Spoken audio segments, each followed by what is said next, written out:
ये देखिए असुर निकंदन रामायणी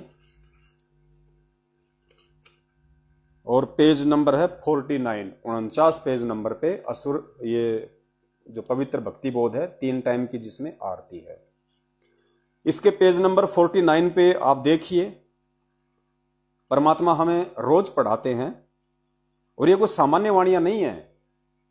परम पिता परमेश्वर सतगुरु रामपाल जी महाराज जी के मुख से कोई भी शब्द, कोई भी वाणी अनायास नहीं निकलेगी, उसका एक विशेष रीजन होता है।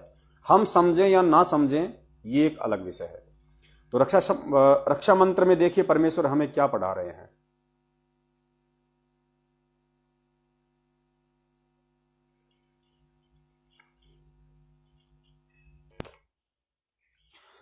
रक्षा मंत्र में परमेश्वर पढ़ा रहे हैं, सतगुरु शरण शरणाई, शरण गए कछु भय नहीं व्यापे, काल जाल भय मिट जाई। परमेश्वर अपने भगत से कह रहे हैं कि हे प्यारी आत्मा, जब तू सतगुरु की शरण में आ जाती है, सतगुरु शरण शरणाई, शरण गए कछु भय नहीं व्यापे, सतगुरु की शरण में आने के बाद में तेरे को किसी भी प्रकार का भय नहीं होना चाहिए। काल जाल भय मिट जाही, चाहे किसी भी प्रकार का काल का जाल हो, उसका परमेश्वर समूल सत्यानाश कर देते हैं। रोग सोग छल छिद्र न व्यापे, रोग चाहे किसी भी प्रकार का रोग क्यों ना हो, शोग दुख, छल छिद्र कोई भी तुम्हारे साथ में धोखा करे, चिटिंग करे, रोग सोग छल छिद्र न व्यापे, सन्मुख ना ठहराई, यानी ये जो रोग शोग है, छल छिद्र हैं, ये तुम्हारे सामने टिक भी नहीं पाएंगे अगर तुम मेरी शरण में हो तो, अगर तुम भक्ति मर्यादा में रह के कर रहे हो तो। ये परमेश्वर के वचन है, किसी आम व्यक्ति के वचन नहीं है। और परमेश्वर का वचन कभी भी निष्फल नहीं हो सकता है। फिर परमेश्वर कहते हैं, जहर अग्नि तन निकट न आवे, दूरी जात रंगाई। जहर अग्नि ये मेरे भगत के निकट भी नहीं आ सकती हैं। जहर अग्नि का सतगुरु रामपाल जी महाराज जी के भगत के निकट ना आने का यहां पे क्या मतलब है? ऐसे नहीं कि आप जानबूझ के किसी अग्नि में हाथ दोगे और परमात्मा आपकी रक्षा करेंगे, नहीं। एक विशेष प्रयोजन के बिना, मान लीजिए अनजाने में आप को आग ने चारों तरफ से घेर लिया, आप रात को सो रहे हैं और आग लग गई, निकलने का कोई रास्ता नजर नहीं आ रहा। ऐसी स्थिति में जो परमपिता परमेश्वर सतगुरु रामपाल जी महाराज जी का भगत होगा, उनका शिष्य होगा, जो उनकी शिक्षाओं पे चल रहा होगा, उनकी मर्यादाओं में होगा, ऐसे भगत की परमात्मा उस अग्नि से भी रक्षा करेंगे। धोखे से यदि आपने या आपके बच्चे ने यदि जहर पी लिया, परमेश्वर उस समय उसकी रक्षा करेंगे, क्योंकि वर्तमान में परमपिता परमेश्वर धरती पे प्रकट है और ये उन्हीं का वचन है जो कभी भी निष्फल नहीं हो सकता है। जहर अग्नि तन निकट न आवे, दूरी जात रंगाई, वीर बेताल बाण न लागे, यम के कोट ढहाई। वीर बेताल बाण न लागे, किसी भी प्रकार का जो तीनों ताप है या किसी भी प्रकार का जो दैवीय अगर कोई श्राप है वो आपको नहीं लग सकता अगर आप भक्ति कर रहे हैं तो। 98 पुण्य मूठ ना लागे, उल्ट तही दरखाई। 98 प्रकार की मूठ सतगुरुदेव जी ने बताई है कि 98 प्रकार के जंतर मंत्र वशीकरण इस पृथ्वी पे हैं, और उनमें से यदि कोई भी व्यक्ति आपके ऊपर वो मूठ छोड़ने की कोशिश करेगा, किसी के कहने से यदि आपके ऊपर कोई जंत्र मंत्र या तंत्र करने की कोशिश करेगा, चाहे वो कितना ही बड़ा वशीकरण क्यों ना हो, कितना ही बड़ा सिद्ध क्यों ना हो, कितना ही बड़ा वो कोई जादू को जानने वाला क्यों ना हो, कहते हैं मेरे भगत के ऊपर 98 प्रकार की मूठ का भी, उन जादू टोनों का भी रत्ती भर असर नहीं हो सकता। 98 पुण्य मूठ ना लागे, उल्ट तही दरखाई। वो मूठ छोड़ने वाले जंत्र मंत्र आपके ऊपर करने और करवाने वाले के ऊपर ही उसका उल्टा असर हो जाएगा। बैर करे सोए दुख पावे, सुरती शब्द मिल जाई, कहे कबीर हम जमदम पे लिया, सतगुरु लाख दुहाई। तो देखिए परमेश्वर ने इन 8 पंक्तियों में कितना गहरा सारांश दिया है। अब यदि हम परमेश्वर की मर्यादाओं में रह के यदि हम भक्ति कर रहे हैं, यदि हम उनके सत्संग रूपी आदेशों पे चल रहे हैं, तो पुण्यात्माओं ये परमेश्वर का वचन है, ये उस परमेश्वर का वचन है जिस परमेश्वर ने 6 दिन में सृष्टि रची और 7वें दिन तख्त पे यानी सचखंड सतलोक में जा बैठा। उस परमेश्वर का वचन जो कभी खाली नहीं जाता। साध वचन पलटे नहीं, चाहे पलट जाए ब्रह्मांड। और परमेश्वर कहते हैं साधु बोले सहज स्वभाव, जो चावे सो कर दे। और मालिक कहते हैं कि सतगुरु जो चावे सो कर दे, भरम पड़ो मत कोई, सेऊ धड़ पे शीश चढ़ाया पाछे करी रसोई। ये पलट नहीं सकते अक्सर। ये परमपिता परमेश्वर के वचन है जो सतगुरु रामपाल जी महाराज जी के रूप में आप और हमारे सामने प्रत्यक्ष रूप में आज धरती पे प्रकट हैं 8 सितंबर 1951 से। अब आप बताइए, उसके बावजूद भी जब परमेश्वर का वचन है, लिखित में है कि मेरे भगत की किसी भी प्रकार के रोग से मृत्यु नहीं हो सकती, परमेश्वर क्या कुछ करने में समर्थ नहीं है, जब परमेश्वर मुर्दों को जिंदा कर सकता है और परमेश्वर ने 650 साल पहले और उससे पहले अनंत बार इस पृथ्वी लोक पे आके मुर्दों को जीवित किया है, कमाल और कमाली को जीवित किया। सिकंदर लोदी ने रामानंद जी की गर्दन काटी, परमेश्वर ने जीवित किया। वो प्रत्यक्ष चमत्कार, प्रत्यक्ष उदाहरण परमात्मा ने उस समय पेश किए। आज इस बिचली पीढ़ी के लिए वो सत्संग बनाए परमात्मा ने उस समय, ताकि मेरे बच्चे आज की घटनाओं को देख के, इन उदाहरणों को देख के, इन सत्संगों को सुन के, और जब बिचली पीढ़ी में मैं आऊंगा पुनः, तो मेरे ऊपर यकीन करें, मेरी भक्ति के ऊपर यकीन करें। तो परमेश्वर की वाणी के अकॉर्डिंग यदि कोई भगत है वास्तव में जो परमेश्वर की मर्यादाओं में है, देखिए छोटी मोटी त्रुटियां हम सभी से होती हैं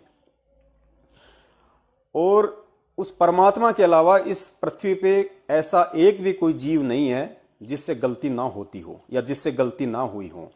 हम जीव हैं और जीव का स्वभाव है गलतियां करना, क्योंकि जीव गलतियों का पुतला है। तो गलतियां हमसे हो सकती हैं, इसमें कोई दो राय नहीं है।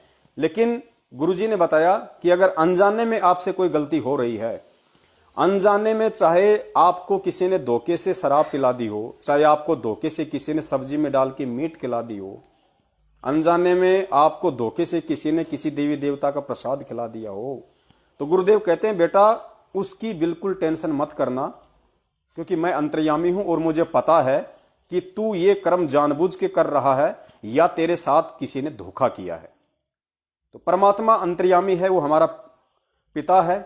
तो गुरुदेव ने कहा कि अनजाने की गलती परमेश्वर माफ करते हैं। दूसरी प्रकार की मजबूरी गुरुजी ने बताई, दूसरी प्रकार की जो गलतियां हैं गुरुदेव ने बताई कि मजबूरी में गलतियां करना, क्योंकि सभी के भक्ति संस्कार इतने मजबूत नहीं होते हैं। इसलिए नाम दीक्षा लेने के बाद में और ज्ञान को पूरी तरह से ना समझ पाने के चलते बहुत सारी भगत आत्माएं परमेश्वर के नियमों में नहीं रह पाती हैं। वो अपने परिवार के दबाव में आके, समाज के दबाव में आके, रिश्तेदारों के दबाव में आके, अपने कमजोर भक्ति संस्कारों के चलते परमेश्वर की मर्यादाओं पे खरी नहीं उतर पाती हैं और वो उन मर्यादाओं का हनन कर देती हैं। हालांकि उनकी आत्मा अंदर से बहुत रोती है, उनको बहुत ज्यादा पश्चाताप होता है कि गुरुजी का इतना अनमोल सत्संग सुनने के बाद में मैं ये मर्यादाएं तोड़ रही हूं। अगर उसको किसी प्रकार की बाधा उस परिवार में ना दी जाए तो वो कभी भी उन मर्यादाओं का हनन नहीं करती। लेकिन मजबूरी वश संघर्ष ना कर पाने के चलते और पिछले भक्ति संस्कार इतने मजबूत ना होने के चलते वो आत्माएं दुखी मन से मजबूरी में वो गलतियां कर बैठती हैं, जिन गलतियों को ना करने की सलाह परमपिता परमेश्वर हमें नाम दीक्षा के समय देते हैं, यानी फोरम पे जो नियम होते हैं। तो वो मजबूरी में की गई गलतियां हैं। तो मजबूरी में की गई गलतियों की सजा भी परमेश्वर ने बताई है कि जहां आपका पैर टूटना होगा वहां आपका अंगूठा कटके रह जाएगा। जहां आपके भाग्य में उस गलती के चलते मौत लिखी हो वहां आपका हाथ कटके रह जाएगा। मजबूरी में की गई गलती की परमेश्वर ने इतनी सजा अवश्य बताई है। और तीसरी प्रकार की जो गलती है वो होती है जानबूझ के की गई गलती, यानी आपको पता भी है उसके बावजूद भी आप काल प्रेरणा से और उस गलती को आप जी कर डालते हैं। देखिए कौन कौन सी गलतियां हैं जो जानबूझ के नहीं करनी होती हैं। सबसे बड़ी गलती परमेश्वर ने बताई आन उपासना, क्योंकि परमात्मा यदि एक झटके से अगर आपसे दूर होगा तो सबसे बड़ी गलती है आन उपासना। 100 वर्ष सतगुरु की पूजा, एक दिन आन उपासी, वो अपराधी आत्मा फिर पड़े काल की फांसी। सबसे बड़ी गलती है ये अध्यात्म में कि अपने पतिव्रता धर्म को नष्ट कर देना, सबसे बड़ी गलती। आपने किसी भी कारण से मांस खा लिया, आपने किसी भी कारण से शराब पी ली, आपने किसी भी कारण से देवी या जैसे अन्य कोई गलतियां कर दी और उसके बाद आपको पछतावा होता है और आप परमेश्वर से उन गलतियों की समायाचना करते हैं तो परमेश्वर माफ कर देता है। लेकिन पुण्यात्माओं, आन उपासना ये सबसे बड़ा नियम, सबसे बड़ी मर्यादा इस भक्ति मार्ग में है कि एक पति को छोड़ के दूसरे के साथ में गमन करना, वो आन उपासना में आता है। आप अपने ऊपर लेके देख लीजिए, यदि आप शादीशुदा हैं और आपकी पत्नी अगर किसी पर पुरुष के साथ गमन करती है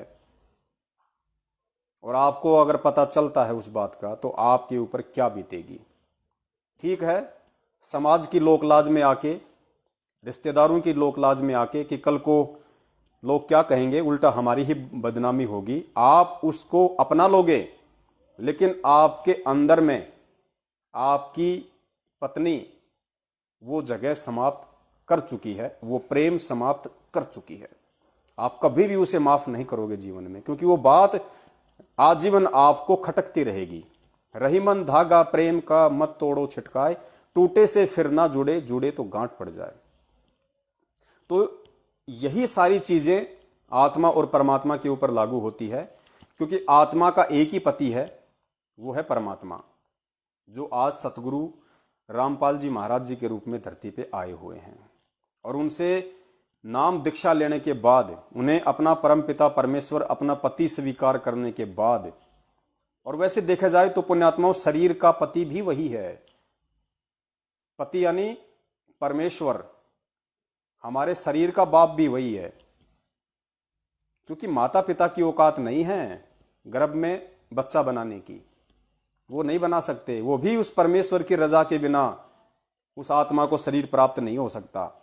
तो इस शरीर का पिता भी अगर असल में देखा जाए, हम तो खाली बोल ही देते हैं कि मेरा आत्मा का पति वो है और मेरे शरीर का अलग है। असल में हमारे शरीर का भी वही पिता है, वही पति है, और हमारी आत्मा का भी वही पिता और वही पति है। सांसारिक माता पिता तो केवल निमित्त मात्र बने हुए हैं, इससे ज्यादा उनका कोई रोल नहीं है। क्योंकि पानी की 2 बूंद से, नर और मादा के रज बीरज से, गुरुजी कहते हैं कि कोई भी व्यक्ति इंसान नहीं बना सकता, ये शरीर नहीं बना सकता।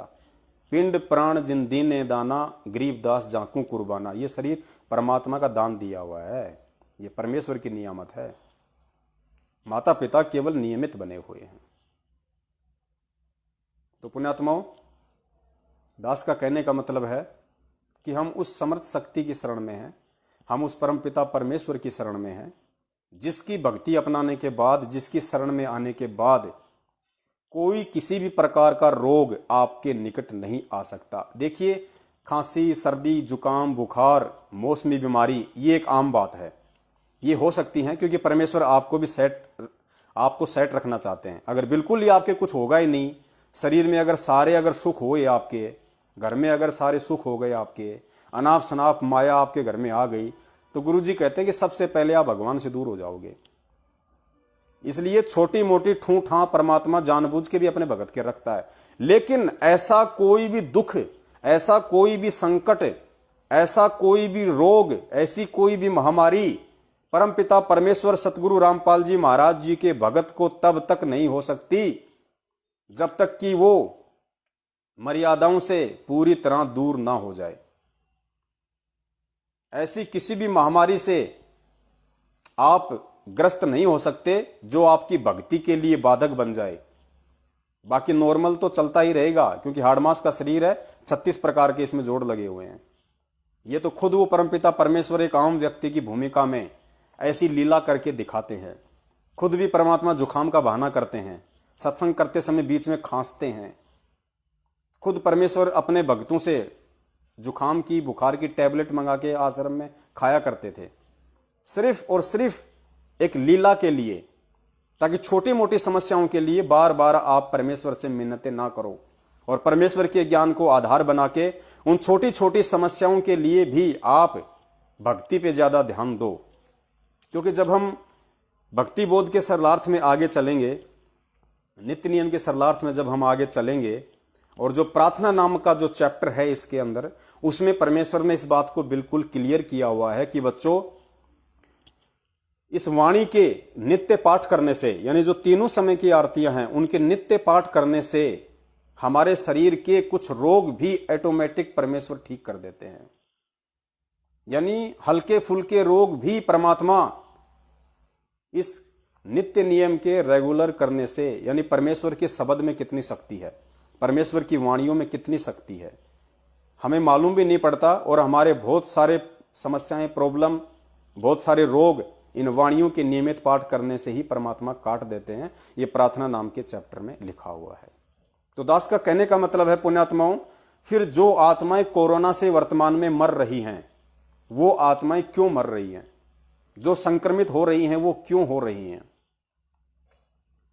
गुरुजी कहते हैं ये कर्म प्रधान लोक है, और आपके चेहरे पे अगर फुंसी भी कहीं होती है तो वो आपके कर्मों की वजह से है, वरना चेहरे पे फुंसी भी नहीं हो सकती। इतना परमेश्वर ने इस भक्ति मार्ग में हमें समझाया है।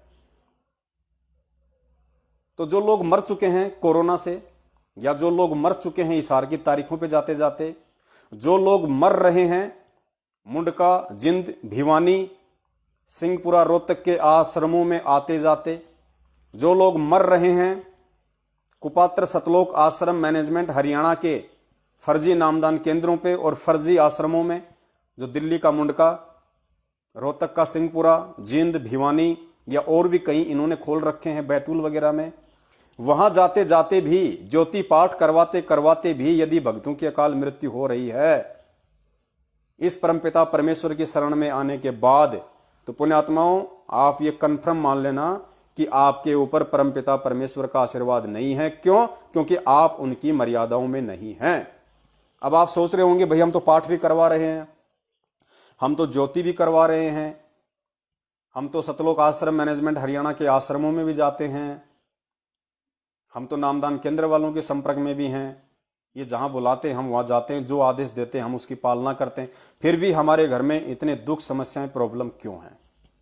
तो इसका सबसे बड़ा रीजन है पुण्यात्माओं, हम गुरुदेव की मर्यादाओं से दूर हो चुके हैं, और काल भगवान हमें उतनी समझ हमारे अंदर नहीं आने देता है कि हम इस बात को जान सकें, हम इस बात की पहचान कर सकें कि कहां हम परमेश्वर की मर्यादाओं को तोड़ रहे हैं, कहां हम परमेश्वर की मर्यादाओं से दूर होके सतगुरु की शरण में होने के बावजूद भी इन समस्याओं से ग्रस्त हैं।